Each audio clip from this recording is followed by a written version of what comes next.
నమస్తే welcome to bill TV voice of voiceless. ఇక parliament ఎన్నికలు సమీపిస్తున్నటువంటి నేపథ్యంలో కీలకమైనటువంటి నల్గొండ పైనే అందరి దృష్టి పడింది. నల్గొండ పార్లమెంటును కైవసం చేసుకోవడానికి ప్రధాన పార్టీలైనటువంటి కాంగ్రెస్, బీజేపీ, బీఆర్ఎస్ పార్టీలు వ్యూహాత్మకంగా ముందుకు కదులుతూ ఉన్నాయి. అయితే ఇక్కడ భిన్నమైనటువంటి రాజకీయ పరిస్థితులు కనిపిస్తూ ఉన్నాయి. ఇప్పటికీ కాంగ్రెస్కి ఇది కంచుకోటగా ఉంది. కొన్ని దశాబ్దాలుగా నల్గొండ పార్లమెంటును కాంగ్రెస్ పార్టీ కైవసం చేసుకుంది. మిర్యాలగూడ పార్లమెంటు నామకరణం ఉన్నప్పుడు కూడా కీలకంగా కాంగ్రెస్ పార్టీ గెలుచుకుంటూ వస్తుంది. కమ్యూనిస్టుల తర్వాత ఇక్కడ కాంగ్రెస్ తిట్టొచ్చింది. బీఆర్ఎస్ ఇప్పటి వరకు ఒక్కసారి కూడా గెలవలేదు ఇక్కడ. దీంతో కీలకమైనటువంటి అంశంగా కీలకంగా ఇప్పుడు తీసుకోబోతుంది. ఇక్కడ ప్రధానంగా కాంగ్రెస్ పార్టీకి గత అసెంబ్లీ ఎన్నికల్లో చూసినట్లయితే కాంగ్రెస్ పార్టీకి భారీగా మెజార్టీ ఉన్నటువంటి నేపథ్యం కలిగి ఉంది. ఆ తర్వాతి స్థానంలో బీఆర్ఎస్ ఉంది. ఆ తర్వాతి మళ్ళీ బీజేపీ కూడా ఇప్పుడు పుంజుకుంటున్నటువంటి పరిస్థితి కనిపిస్తూ ఉంది. నల్గొండ పార్లమెంటు బరిలో ఇప్పటికీ కుందూరు జానారెడ్డి అయినటువంటి ఆయన తనయుడు రఘువీరారెడ్డిని ప్రకటించింది కాంగ్రెస్ పార్టీ. ఇక బీజేపీ మరో జాతీయ పార్టీ అయినటువంటి బీజేపీ బీఆర్ఎస్ మాజీ ఎమ్మెల్యే అయినటువంటి శానంపూటి సైదిరెడ్డిని ప్రకటించగా ఇప్పటికీ బీఆర్ఎస్ లో మాత్రం కొంత సందిగ్ధత కనిపిస్తుంది. కానీ తేరా చిన్నరెడ్డి చేయడానికి సిద్ధంగా ఉన్నారు. దాదాపు ఆయన పేరే ఖరారు అయ్యే అవకాశం ఉంది. అప్పుడు త్రిముఖ పోటీ ఇక్కడ ఓరాఓరిగా ఉండే అవకాశం ఉంది అనేది స్పష్టంగా కనిపిస్తూ ఉంది. కాంగ్రెస్ పార్టీకేమో జూనియర్ అయినటువంటి ఇప్పుడు రఘువీరారెడ్డిని చూస్తూ ఉన్నాం. రఘువీరారెడ్డి, శానంపూడి సైదిరెడ్డి బీజేపీ నుండి, ఇక తేరా చిన్నరెడ్డిని దాదాపు బీఆర్ఎస్ ప్రకటించే అవకాశాలు ఉన్నాయి. దానికి సంబంధించినటువంటి వ్యూహాలు ఇప్పటికే పడుతుంది. ఇక నల్గొండ మాజీ శాసనసభ్యుడైనటువంటి ఆయన అన్న అయినటువంటి కంచర్ల కృష్ణారెడ్డి తనకే అంటూ ఇప్పటికే ఆయన ప్రచారం చేసుకుంటున్నటువంటి పరిస్థితి అయితే ఉన్నది. కానీ తేరా చిన్నరెడ్డికి అయితేనే బలమైనటువంటి పోటీ ఉంటుందనే అభిప్రాయం రాజకీయ వర్గాల్లో ఇటు బీఆర్ఎస్ శ్రేణుల్లోనూ కార్యకర్తల్లోనూ నాయకుల్లోనూ కలుగుతున్నటువంటి అంశము ప్రధానంగా చర్చనీయాంశంగా మారింది. అయితే ఈ ముగ్గురిలో దాదాపు ఏ విధంగా ఉండబోతుంది అనేది మనం ఒకసారి వారి యొక్క రాజకీయ పరిస్థితులు, అభ్యర్థి యొక్క పరిస్థితులు మనం ఒకసారి చూసినట్లయితే ఇక కుందూరు రఘువీరారెడ్డి సీనియర్ నేత, కాంగ్రెస్ సీనియర్ నేత అయినటువంటి జానారెడ్డి తనయుడు కావడం ఆయనకు ఒక ప్లస్గా కనిపిస్తూ ఉంది. అది ఆయనకు ఒక ఐడెంటిటీగా ఉంటున్నటువంటి నేపథ్యం. ఆయన ఇక పూర్తిగా ఈ 7 నియోజకవర్గాలు ఉండగా 6 నియోజకవర్గాల్లో కాంగ్రెస్ ఎమ్మెల్యేలే ఉండడం సిట్టింగు, అది తనకు కలిసి వస్తుందనేది కాంగ్రెస్ భావిస్తూ ఉంది. ఇటు రఘువీరారెడ్డిని కూడా అదే విధంగా తీసుకుంటా ఉన్నారు. గత అసెంబ్లీ ఎన్నికల్లో మిర్యాలగూడెం నుండి పోటీ కోసం ఆయన తీవ్రమైనటువంటి కృషి చేశారు. కానీ సర్వే ప్రకారం రఘువీరారెడ్డికి ఇక్కడ అంత సీన్ లేదు. రఘువీరారెడ్డి గెలిచే అవకాశం లేదు. బత్తుల లక్ష్మారెడ్డికి బిఎల్ఏర్ యొక్క గ్రాప్ ఎక్కువగా ఉందనేది సర్వే రిపోర్ట్లు ఉండడం, ఆయనకు టికెట్ ఇవ్వకపోవడంతో బత్తుల లక్ష్మారెడ్డినే ఖరారు చేసినటువంటి నేపథ్యం. మరి ఒక అసెంబ్లీకే సర్వేలలో పనికిరానిటువంటి రఘువీరారెడ్డిని మరి పార్లమెంటుకు పెట్టారు. అది సాధ్యమవుతుందా లేదా అనేది కూడా ఆసక్తికరమైనటువంటి రాజకీయ విశ్లేషణ కూడా జరుగుతూ ఉంది. ఆయన నాగార్జున సాగర్, ఇటు మిర్యాలగూడ 2 నియోజకవర్గాల్లో కూడా వారి యొక్క ఆధిపత్యం ఉంటుంది. ఇప్పుడు దేవరకొండ ఎమ్మెల్యే అయినటువంటి బాలు నాయక్ కూడా వీరికి సపోర్ట్గా ఉన్నటువంటి నేపథ్యంతో కాంగ్రెస్ పార్టీ కొంత అవకాశాలు ఉన్నాయనే అభిప్రాయము బలంగా వినిపిస్తున్నటువంటి పరిస్థితుల నేపథ్యంలో మరి రఘువీరారెడ్డి ప్రత్యక్ష రాజకీయాల్లో ఇదే మొదటిసారిగా పోటీ చేయబోతున్నారు. అది వారికి ఒక మైనస్గా కనిపిస్తూ ఉంది. ఇక ప్రజలకు పెద్దగా సత్సంబంధాలు లేవని చెప్పొచ్చు. మొత్తము పార్లమెంటు వైజ్గా కేవలము మిర్యాలగూడలో కొంతమందితోనూ, ఇటు నాగార్జున సాగర్తోనూ కొంతమందితో మాత్రమే ఆయనకు మంచి సంబంధాలు ఉన్నాయి. వాటి మూలంగా జానారెడ్డి యొక్క తనయుడుగానే ఆయన ముందుకు వెళ్లాల్సినటువంటి పరిస్థితి, ఆ గ్రాఫ్ను పెంచుకొని పోవాల్సినటువంటి పరిస్థితి అయితే ఉంది. కానీ ఇటు కీలకమైనటువంటి నాయకులు ఉత్తమ్ కుమార్ రెడ్డి, ఇటు కోమటిరెడ్డి వెంకటరెడ్డి కూడా ఇక్కడ కీలక అంశంగా తీసుకోవచ్చు. ఇక్కడ మంత్రులైనటువంటి ఉత్తమ్ కుమార్ రెడ్డి, ఇటు కోమటిరెడ్డి వెంకటరెడ్డి కీలకమైనటువంటి భూమికను ఈ ఎన్నికల్లో చేయాల్సి ఉంటుంది. ఎందుకంటే జానారెడ్డి సుదీర్ఘకాల రాజకీయాల్లో ఉన్నప్పటికీ ఆయనకు వివిధ అసెంబ్లీలలో ఆయనకు సొంతమంటూ క్యాడర్ కానీ, సొంతమంటూ నాయకులు కానీ, ఎమ్మెల్యేలు కానీ ఉన్నటువంటి పరిస్థితి లేదు. మిర్యాలగూడ ఎమ్మెల్యే కూడా కోమటిరెడ్డి వెంకటరెడ్డి మనిషి గారిని చెప్తా ఉన్నారు. ఉత్తమ్ కుమార్ రెడ్డికి సంబంధించినటువంటి ఆయన వర్గానికి సంబంధించినటువంటి వ్యక్తిని ఆయనకు టికెట్ తెప్పించడంలో వారిద్దరే కీలక అంశంగా ఉన్నారు అనేది జగమెరిగిన సత్యం. అయితే జానారెడ్డికి ఎమ్మెల్యేల యొక్క సహకారం కూడా ఉండే అవకాశం లేదు అనే అభిప్రాయం కూడా వినిపిస్తుండడం, ఇప్పుడు అనివార్యంగా మంత్రులైనటువంటి ఉత్తమ్ కుమార్ రెడ్డి ఇటు కోమటిరెడ్డి అనివార్యంగా తప్పని పరిస్థితుల్లో పార్టీ నిర్ణయించింది కాబట్టి అభ్యర్థి కాంగ్రెస్ అభ్యర్థి అయినటువంటి రఘువీరారెడ్డికి గెలుపునే ప్రమాణికంగా ముందుకు కదలాల్సినటువంటి అవసరము బాధ్యత అది వారిపైనే ఉంది. అటు అయినప్పటికీ ఉత్తమ్ కుమార్ రెడ్డి క్యాడర్ కానీ ఉత్తమ్ కుమార్ రెడ్డి ముఖ్యమైనటువంటి నేతలు కానీ ఇటు కోమటిరెడ్డి వెంకటరెడ్డికి సంబంధించినటువంటి అనుచర వర్గం కానీ జానారెడ్డి వర్గాన్ని కానీ సపోర్ట్ చేసే అవకాశాలు ఉన్నాయా, అవి సాధ్యమవుతుందా చేస్తుందా లేదా అనేది కూడా ఇప్పుడు హాట్ టాపిక్గా మారింది కాంగ్రెస్ పార్టీలో. ఇక కాంగ్రెస్ పార్టీలో ఈసారి రఘువీరారెడ్డి గాక ఎంపీగా గెలుపొందినట్లయితే ఇద్దరు మంత్రులుగా ఉన్నప్పటికీ ఆధిపత్యం అంతా జిల్లాల్లో జానారెడ్డిదే ఉంటుందనే ఒక ఆలోచన, ఆసక్తికరమైనటువంటి చర్చ కూడా జరుగుతుండడంతో ఇప్పుడు రెండు వర్గాలకు సంబంధించినటువంటి వారిలో కొంత ఇబ్బందికరమైనటువంటి పరిస్థితులు ఏర్పడతా ఉన్నాయి. మరి రానున్నటువంటి ఎన్నికల్లోనూ రానున్నటువంటి నామినేటెడ్ పదవులలో కూడా తమకు జానారెడ్డి ఆధిపత్యము నడిస్తే తమకు ప్రమేయము తమ యొక్క ప్రభావము ఉంటుందా లేదా అనేది కూడా ఆయా వర్గాలకు సంబంధించినటువంటి వారు చర్చలు జరుగుతున్నటువంటి నేపథ్యం. అందుకు ఉదాహరణగా రఘువీరారెడ్డికి ఇప్పటికీ టికెట్ను ప్రకటించినప్పటికీ ఎక్కడ కూడా పెద్దగా ఆనందోత్సవాలు కానీ సపోర్టుగా కానీ ఎక్కడ కూడా పెద్దగా సపోర్టు చేస్తున్నటువంటి పరిస్థితి కనిపించట్లేదనేది రాజకీయ వర్గాల్లో ఇప్పుడు ఆసక్తికరమైనటువంటి చర్చ అయితే జరుగుతుంది. ఆ విధంగా ఎన్నికల బరిలో దిగుతున్నటువంటి అభ్యర్థి కానీ కాంగ్రెస్ పార్టీ కానీ అధికారంలో ఉన్నటువంటి కాంగ్రెస్ పార్టీ కానీ ఆ కోబియో ఒకేసారి ఎన్నికల యొక్క బలమైనటువంటి పార్టీగా ఉన్నటువంటి కాంగ్రెస్ పార్టీలో ఆ ఆసక్తికరమైనటువంటి చర్చ కానీ దానికి సంబంధించినటువంటి ఎన్నికల వాతావరణాన్ని వేడి తీసుకురాగలిగే పరిస్థితులు కనిపించట్లేదు అనేది కూడా స్పష్టంగా రాజకీయ వర్గాల్లో ఇప్పుడు జరుగుతున్నటువంటి అంశంగా మనం ఈ సందర్భంగా చెప్పొచ్చు.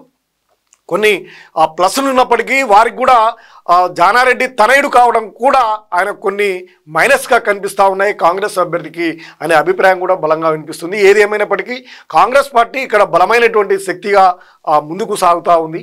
ఇటువంటి పరిణామాల దృష్టిలో రఘువీరారెడ్డి గెలుపుపై ఎంతో ఆశలు పెట్టుకున్నారు. అది ప్రత్యర్థి పార్టీలో ఉన్నటువంటి వారు కూడా ఎవరు అయితే గెలుపొందుతారు అనేది ఆసక్తికరమైనటువంటి చర్చ కూడా జరుగుతూ ఉంది. ఇక రెండో అభ్యర్థి అయినటువంటి బీజేపీ అభ్యర్థి శానంపూడి సైదిరెడ్డిని మనం ఒకసారి చూసినట్లయితే శానంపూడి సైదిరెడ్డి ఆయన ఎన్ఆర్ఐగా ఉండి హఠాత్తుగా పారాషూట్ లీడర్గా బయలుదేరి హుజూర్నగర్ ఉప ఎన్నికల్లో ఎమ్మెల్యేగా గెలుపొంది ఆయన కొంతకాలం హుజూర్నగర్ ఎమ్మెల్యేగా కొనసాగారు. కానీ అక్కడ ఉన్నటువంటి ప్రజలతో ఆయన మమేకం కాలేకపోయారు. ఆయనకు రాజకీయ అనుభవం పెద్దగా లేకపోవడం, నిర్మాణాత్మక పాత్రను పోషించలేకపోవడం వల్ల ఆయన గత అసెంబ్లీ ఎన్నికల్లో ఘోరంగా ఓడిపోవడం జరిగిందనే అభిప్రాయం కూడా వ్యక్తమవుతుండడం, ఆయన వర్గానికి సంబంధించినటువంటి బీఆర్ఎస్లో కీలక పాత్రను పోషించినటువంటి వారంతా కూడా కాంగ్రెస్ పార్టీలో చేరడంతో ఆయన ఓటమి ఈజీగా అయింది. అదేవిధంగా ఆయనపై ప్రధానంగా బీజేపీ అభ్యర్థిగా ఆయన క్యాండిడేట్ కావడం, ఎంపీగా ఆయన బీఆర్ఎస్ నుంచి వెంటనే బీజేపీలో చేరడం, బీజేపీలో ఆయనకు అభ్యర్థిత్వాన్ని ప్రకటించడం కూడా ఒక ఆశాస్పదంగా నడిచిందని అభిప్రాయం వ్యక్తమవుతుంది. ఆయన క్యాండిడేట్ని కూడా ఆయన అభ్యర్థిత్వాన్ని కూడా అదే పార్టీకి సంబంధించినటువంటి కీలకమైన నాయకులు, హుజూర్నగర్ ప్రాంతానికి సంబంధించినటువంటి వారు, సూర్యాపేట జిల్లాకు సంబంధించినటువంటి బీజేపీ నాయకులు తీవ్రంగా వ్యతిరేకిస్తున్నటువంటి పరిస్థితి కనిపిస్తుంది. అందుకు ప్రధాన కారణం బీజేపీ అధ్యక్షుడు, అప్పటి అధ్యక్షుడు అయినటువంటి బండి సంజయ్ గుర్రంపోడు అనే గ్రామంలో సైదిరెడ్డి, ఇదే ఎమ్మెల్యేగా గతంలో ఎమ్మెల్యేగా ఉన్నటువంటి సైదిరెడ్డి గిరిజనులకు సంబంధించినటువంటి భూములను ఆక్రమించి వారికి ఇబ్బందికరమైనటువంటి పరిస్థితులను కల్పిస్తున్నారని బండి సంజయ్ భారీ ఎత్తున, ఒక విధంగా చెప్పాలంటే బీజేపీ ఒక ఊపింది అంటే దాదాపు ఒక గ్రాఫ్ను పొందింది అంటే కూడా ఈ గుర్రంపోడు ఇష్యూనే ప్రధానంగా జరిగింది. బీజేపీ గ్రాఫ్ పెరగడానికి, తెలంగాణలో బీజేపీ యొక్క గ్రాఫ్ ఒకేసారి లేవడానికి కూడా ఈ గుర్రంపోడు భూములే కారణం. ఆ సమయంలో అధికార పార్టీ ఎమ్మెల్యేగా ఉన్నటువంటి సైదిరెడ్డి బండి సంజయ్తో పాటు అక్కడ ఉన్నటువంటి స్థానిక బీజేపీ నాయకులపై అనేక మందిపై కేసులు, మీడియాపై దాన్ని కవర్ చేసినటువంటి మీడియాపై కూడా అక్రమ కేసులు బనాయించి తీవ్రమైనటువంటి హింసాత్మకంగా పాల్గొన్నాడు అనేది బీజేపీ ఆరోపణ. అటువంటి అభ్యర్థికి, అటువంటి వ్యక్తికి బీజేపీ టికెట్ను ఇవ్వడం అనే దాని మీద కూడా ఎవరు హర్షించడం లేదనే అభిప్రాయం కూడా బలంగా వినిపిస్తుంది స్థానికంగా. అన్ని నియోజకవర్గాలకు సంబంధించినటువంటి పకడ్బందీ అన్ని నియోజకవర్గాలకు సంబంధించినటువంటి బీజేపీ శ్రేణులు కూడా ఆయనను తీవ్రంగా వ్యతిరేకిస్తున్నటువంటి పరిస్థితి అయితే స్పష్టంగా కనిపిస్తుంది శానంపూడి సైదిరెడ్డిపై. ఇక ప్రధానంగా బీఆర్ఎస్ పార్టీని చూసినట్లయితే బీఆర్ఎస్ పార్టీలో కొంత అయోమయ పరిస్థితి కనిపిస్తుంది.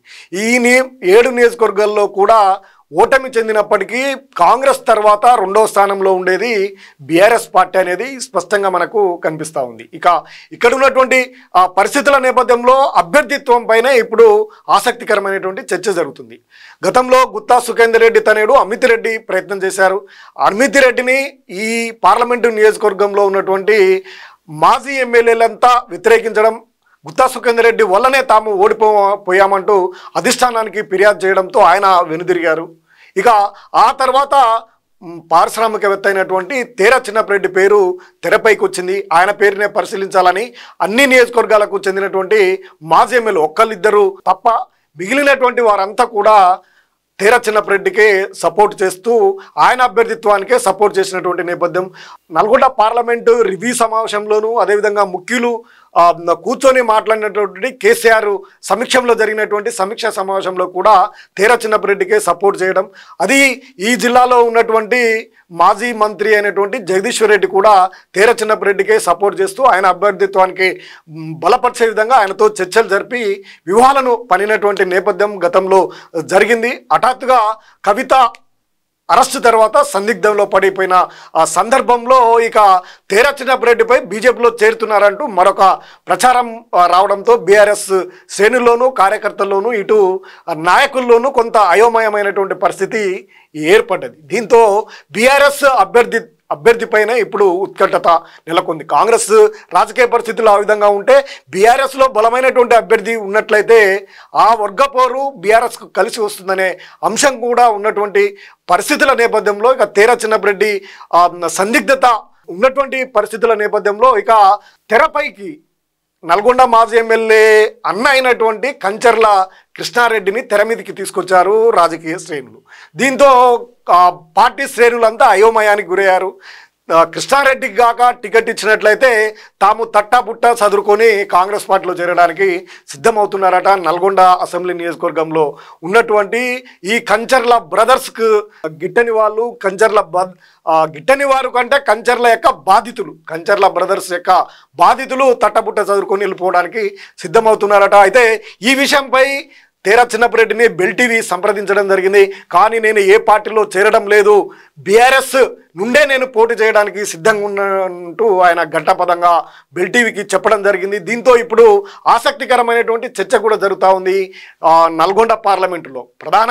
ప్రధాన ప్రతిపక్షమైనటువంటి బీఆర్ఎస్ పార్టీ అభ్యర్థిత్వం పైనే ఇప్పుడు కేంద్రీకృతమై ఉంది రాజకీయ పరిణామాలన్నీ కూడా అనే ఆసక్తికరమైనటువంటి చర్చ అయితే జరుగుతుంది. అందుకు సంబంధించి మళ్ళీ కేటీఆర్ ఇప్పుడు ఉన్నటువంటి పరిస్థితుల నేపథ్యంలో కొంత సమయము పట్టే అవకాశం ఉంది అభ్యర్థిత్వాన్ని ప్రకటించే లోపు. ఈ సందర్భంగా తేర చిన్నపరెడ్డికి సంబంధించినటువంటి అంశాన్ని మనం ఒకసారి చూసినట్లయితే తేర చిన్నపరెడ్డి పారిశ్రామికవేత్త. ఆయన 2009లో అనేక సేవా కార్యక్రమాలు చేసి రాజకీయాల్లోకి వచ్చినటువంటి ఆయన టీడీపీ తరఫున ఎమ్మెల్యేగా, ఆ తర్వాత ఎంపీగా కూడా పోటీ చేసి నల్గొండ పార్లమెంటులో అందరికీ సుపరిచితులయ్యారు. ఆ తర్వాత ఎమ్మెల్సీలుగా 2 సార్లు కూడా ఎమ్మెల్సీలుగా పోటీ చేసి ఒక్కసారి మాత్రమే గెలుపొందడం జరిగింది. అది కొంత సమయంలోనే ఉండడం, ఆయన ఇక రాజకీయాల్లో కంటే వ్యాపారాలపైనే ఎక్కువ ఆసక్తి ఉండడం, ఆయనకున్నటువంటి వ్యాపారాల దృష్ట్యా టీడీపీ తరఫున నల్గొండ పార్లమెంటుకు పోటీ చేసినటువంటి సమయంలో ఆయన గుత్తా సుఖేందర్ రెడ్డి తర్వాత స్థానాన్ని ఆయన కైవసం చేసుకున్నారు. ఆయన వ్యక్తిగత చరిస్మా ద్వారానే అప్పుడు టీడీపీ పూర్తిగా 2014లో పూర్తిగా అన్ని నియోజకవర్గాల్లో కూడా ఎక్కడ కూడా డిపాజిట్లు కూడా రానటువంటి పరిస్థితులు అనేక నియోజకవర్గాల్లో ఉన్నాయి. కీలకమైనటువంటి నేతలంతా కూడా బీఆర్ఎస్కి వెళ్ళారు. టీఆర్ఎస్ ఎక్కువ సీట్లు కూడా గెలుపొందినటువంటి పరిస్థితుల నేపథ్యంలో కూడా టీఆర్ఎస్ కంటే ఆయనకే ఎక్కువ ఓట్లు పడ్డటువంటి నేపథ్యం ఆయనకుంది. అటువంటి పరిస్థితుల నేపథ్యంలో ఇక ఈ సమయంలో బీఆర్ఎస్ పార్టీ ప్రస్తుతం క్లిష్ట పరిస్థితిలో ఉందని చెప్పొచ్చు.